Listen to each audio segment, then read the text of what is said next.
तीसरे नंबर पर होती है नीम की बंदरवाल।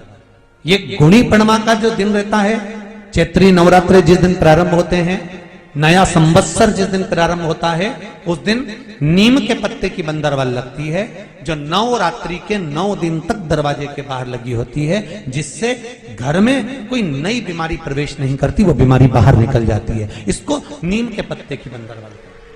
चौथे नंबर की होती है आम के पल्लव, आम के पत्ते, पीपल के पत्ते और नीम के पत्ते, इन तीनों की बंदरवाल। ये बंदरवाल दशहरे के दिन लगती है। 10वीं तिथि को लगकर एकादशी द्वादशी तक लगी रहती है और त्रयोदशी के दिन इसको निकालकर विसर्जन कर दिया जाता है। ये जिस घर में लोग चिड़चिड़ प्रवृत्ति करते हो, क्रोध उत्पन्न होता हो, घर में सामंजस्य नहीं बन रहा हो, आपस में क्लेश बढ़ रहा हो, कोई किसी की नहीं सुनता हो, तब ये आम के पत्ते की, पीपल की और नीम के पत्ते की पल्लव बंदरवाल लगाई जाती है। ये दशहरे के दिन 10वीं के दिन लगती है। 10वीं, एकादशी, द्वादशी और त्रयोदशी के दिन इसको निकाल दिया जाता है। महाराज ये एक बंदरवाल, ये 4 तरह की बंदरवाल हमारे हिंदू धर्म में वर्णन करी गई है महाराज, जो दरवाजे पर लगाई जाती है, शुभ कार्य के लिए इसको लगाया जाता है। ये जो आप पहले दिन ही कलश स्थापना होती है और पहले दिन ही आपको ये ज्ञान हो जाए कि बच्चे पूछें कि कलश क्यों रखा जाता है, कलश के ऊपर आम के पत्ते क्यों लगाए जाते हैं, कलश के ऊपर नारियल क्यों रखा जाता है, कलश के ऊपर 9 बार मोली क्यों बांधी जाती है, मोली मतलब लच्छा नाड़ा 9 बार क्यों लपेटा जाता है नारियल के ऊपर, कलश के ऊपर जब रखते हैं।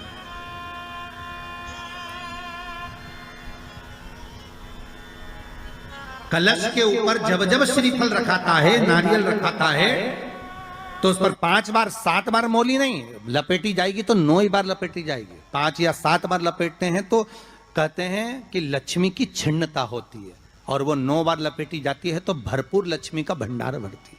क्यों क्यों कहते हैं उसे? भगवान कुंभ का निर्माण कर रहे हैं, भगवान कलश का निर्माण कर रहे हैं, और भगवान स्वयं ब्रह्मदेव कर रहे हैं कि आप ऐसा निर्माण कर दो जिसमें 33 कोटि देवता स्वतः विराजमान हो जाए। तो भगवान ने उस कलश का निर्माण कर दिया। अब कलश का निर्माण करा तो स्वयं भगवान ब्रह्मदेव बोले, प्रभु इस कलश के अंदर मेरा स्थान कहां है, मेरा स्थान कहां है?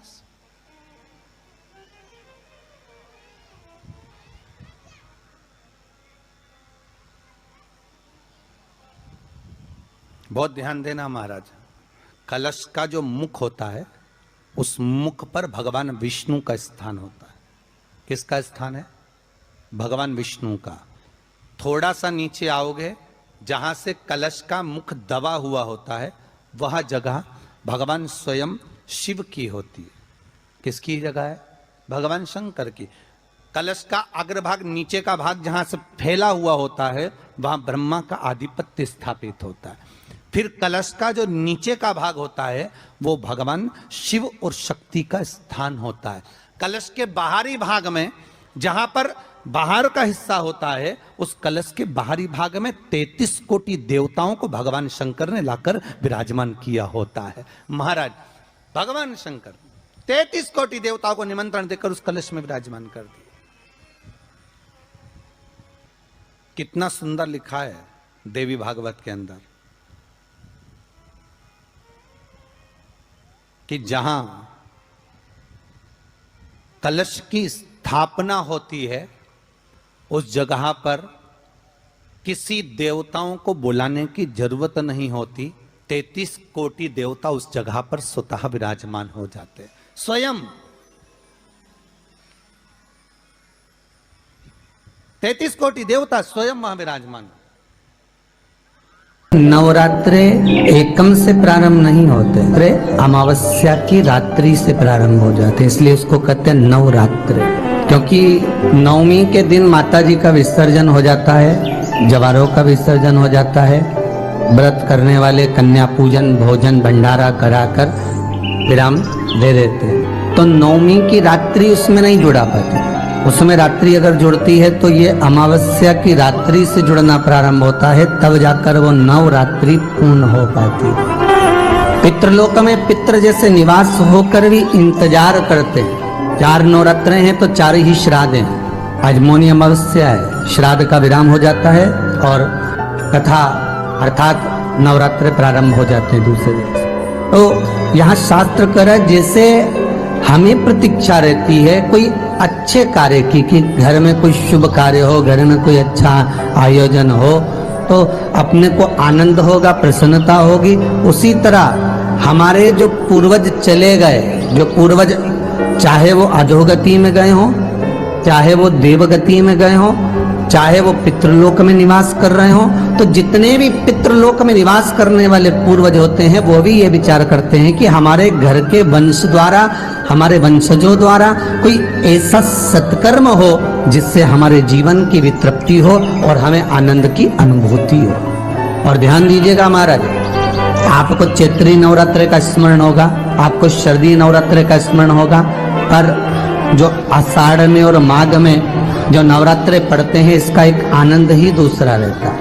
बस इतना जरूर होता है कि दुनिया के लोग वो जो 2 नवरात्रे होते हैं उसमें कलश की स्थापना भी करते हैं, देवी का पूजन भी करते हैं, अर्चना भी करते हैं, मंदिरों में भीड़ भी रहती है और खूब प्रेम से माता का जगराता वगैरह सब होता है। पर ये जो नवरात्रे हैं 2 गुप्त नवरात्रे, इनका लोगों को स्मरण नहीं था। वो तो धीरे धीरे ये टीवी चैनल के माध्यम से कथाकारों ने, वक्ताओं ने स्मरण कराना जब चालू करा, धीरे धीरे बताना, मार्गदर्शन करना जब चालू करा, तब लोगों को ज्ञात होता गया कि कोई गुप्त नवरात्रा भी होता है, उसमें भी देवी की आराधना होती है। ये 4 नवरात्रे अलग अलग अवस्था के हैं, अलग अलग सुख के हैं और अलग अलग आनंद के। आपके घर में पितृदोष है, आपको ऐसा महसूस होता है, तो किसी भी नवरात्रि के पहले जो अमावस्या पड़ती है, जिस दिन अमावस्या रहे उस दिन चावल की कटोरी में एक कपूर का टुकड़ा रख दीजिए, छोटा सा, और कपूर का टुकड़ा रखकर उस कपूर को दरवाजे के बाहर कटोरी में ही, चावल रखी हुई कटोरी में ही उसको पितरों का स्मरण कर कर जला दीजिए।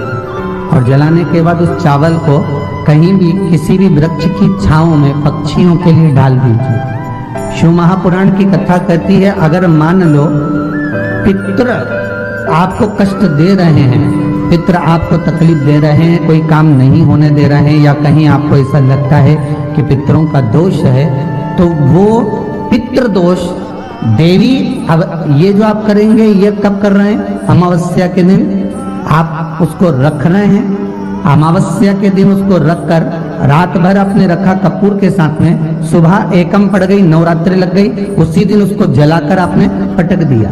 अर्थात उससे देवी और पितृ इन दोनों का आशीर्वाद जो प्राप्त होता है, तो घर में से पितृदोष समाप्त होकर लक्ष्मी की वृद्धि प्रारंभ हो जाती है, कार्य में सिद्धता आ जाती है। और नवरात्रि में भी देवी की आराधना का एक स्मरण का सुख है महाराज। ज्योत का विधान है, नवरात्रि में देवी की ज्योत लगती है, अखंड ज्योति लगती है, जवारे बुआए जाते हैं, कलश लगता है, ज्योत का भी विधान है। जिसके यहाँ दिया अखंड जलाया जाता है, अगर वो दिए की लो, दिए की बाती अगर दक्षिण दिशा की होती है तो उसके घर में साल भर में एक घात जरूर होती है। जो दिया अखंड जलता है उसकी बाती का मुख दक्षिण का नहीं होना चाहिए।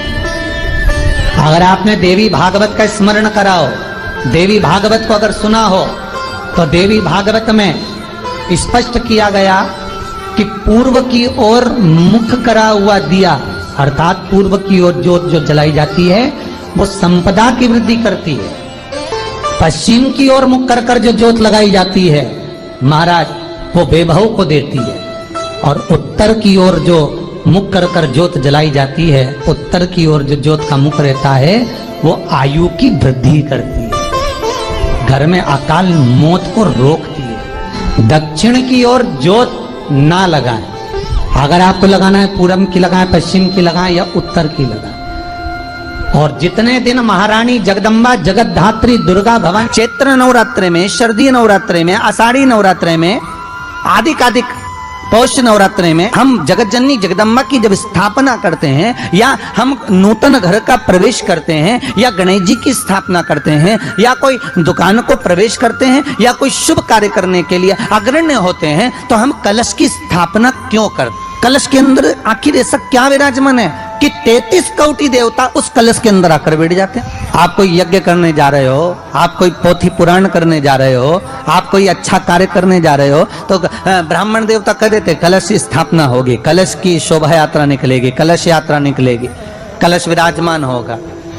उस कुंभ की, उस घड़े की महत्वता कहां से प्रकट हो गई? शिव महापुराण की कथा कहती है महाराज, भगवान औघड़दानी शंकर स्वयं आद्य शक्ति जगदम्बा से कहते हैं कि जगदम्बा तू क्या चाहती है बोल। तो जगत जननी जगदम्बा कहती है कि जहां मैं हूं वहां शंकर है, ये आपने कह दिया, पर जहां शंकर है वहां पार्वती का होना जरूरी है। उसके लिए सिद्ध करने के लिए एक स्थान ऐसा बनाया जाए जहां पर शंकर विराजमान है और शंकर के साथ पार्वती विराजमान है। तो शिव जी ने कहा, पार्वती उसके लिए मैं तुझे एक सुंदर कलश का निर्माण कर देता हूं। अष्टमी के दिन कन्याओं का भोजन कराओ या नवमी के दिन कन्याओं का भोजन कराओ, पर देवी भागवत तो कहती है, देवी भागवत तो वर्णन करती है कि पहले नवरात्रि से लेकर नवमी तिथि तक जितने दिन देवी के होते हैं, प्रत्येक दिन में आप किसी भी दिन कन्याओं का भोजन करा सकते हो, पहली रात्रि से लेकर, पहला दिन से लेकर। पर 90 दिन तो सवेरे पूजन करके, यज्ञ करके, अनुष्ठान करके देवी को विसर्जन कर दिया, फिर नवरात्रि पूर्ण कैसे हुई? नवरात्रि की पूर्णता होती है अमावस्या की रात से गिनी जाती है। कौन से दिन से गिनते हैं? अमावस्या की रात्रि, फिर एकम की रात्रि, फिर दूज की रात्रि, ऐसे गिनते गिनते अष्टमी की रात्रि तक और नवमी के दिन सुबह तक या दोपहर तक या शाम तक, जब तक आप यज्ञ ना करें तब तक ये 9 रात्रियां पूर्ण गिनी जाती है महाराज देवी भागवत के हिसाब से पूर्णता। अब हमने कन्या भोजन का जो क्रम बनाया, अष्टमी के दिन करा देंगे, नवमी के दिन करा देंगे, इस तिथि को करा देंगे, पर भाव देखिए, शास्त्र कहता है भूखे को भोजन जब कराइए जब उसको भूख लगी हो, और ऐसों को कराइए जिसको जरूरत पड़ रही है।